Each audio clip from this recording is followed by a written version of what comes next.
दोस्तों मेहंदी वाले दिन हम शाम को रोटी बना रहे थे तो काफ़ी ज़्यादा बारिश हुई गांव में, देख सकते हो आप लोग। और आधा बेल रहे हैं, आधा बना रहे हैं ऐसे ही। और मेहंदी वाले दिन सत्यनारायण की कथा होती है और देख सकते हो आप लोग, हम सभी सत्यनारायण की कथा सुन रहे हैं। दोस्तों आप लोग भी ज़रूर सत्यनारायण की कथा सुनना। देख सकते हो आप लोग, पंडित जी अभी सत्यनारायण की कथा सुना रहे हैं, तो दोस्तों प्लीज़ सत्यनारायण की कथा सुनना। दीनदयाल भगवान जगदीश किस रूप में आते हैं? चतुर्भुज रूप में, एक हाथ में शंख, एक हाथ में चक्र, एक हाथ में गदा, एक हाथ में पद्म लिए हुए भगवान हरि शेष की सैया पर लेटे हुए हैं। चरणों में माता लक्ष्मी है जो कि उनके चरणों को धीरे धीरे दबा रही है। कानों में दिव्य कुंडल, शीश में दिव्य मुकुट और पीताम्बरी वस्त्र भगवान हरि ने उड़ा हुआ है। गले में वनमाला पुष्पमाला सुशोभित है और मानो कोटि कोटि सूर्य, करोड़ों करोड़ों सूर्य उनके शीश में विद्यमान हुए हो। भगवान का इस प्रकार का तेज है। भगवान उसके सपनों में आते हैं, कहते हैं राजन के सपनों में, हे राजन तुम्हारे यहाँ जो दो व्यापारी है वह कौन है? निर्दोष है, उन्होंने तुम चोरी नहीं करी है, चोरी किसी दो अन्य चोरों ने करी है और यह निर्दोष है।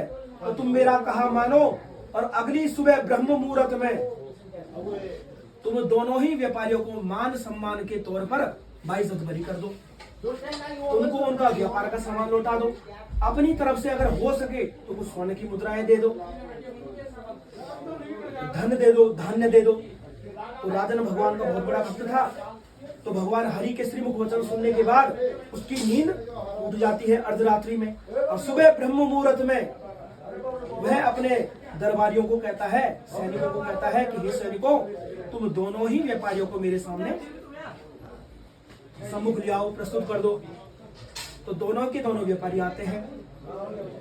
दोनों व्यापारी आते हैं तो सर्वप्रथम राजन को साष्टांग दंडवत प्रणाम करते हैं और राजन भी उनको प्रणाम स्वीकार करता है और पुनः उनको प्रणाम करता है कि मुझसे क्या हो गया है, बहुत बड़ी गलती हो गई है, मुझे क्षमा कर दो, मैं अल्पज्ञानी हूँ, इस कारण क्या हो गया है, मुझसे बहुत बड़ी। दोस्तों जब सत्यनारायण की कथा हो जाती है और आरती हो जाती है और प्रसाद बढ़ जाता है, तभी रात का खाना खाया जाता है और तभी मेहंदी शुरू की जाती है।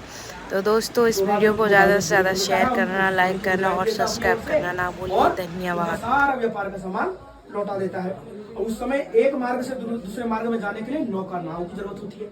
तो उनके नाव में सारे के सारे धन की स्वर्ण की मुद्राएं और व्यापार का सामान रख देते हैं। भगवान हरि सोचते हैं ओ तुरंत बुलाया, श्याम चूड़ी बेचने आया, मोहन को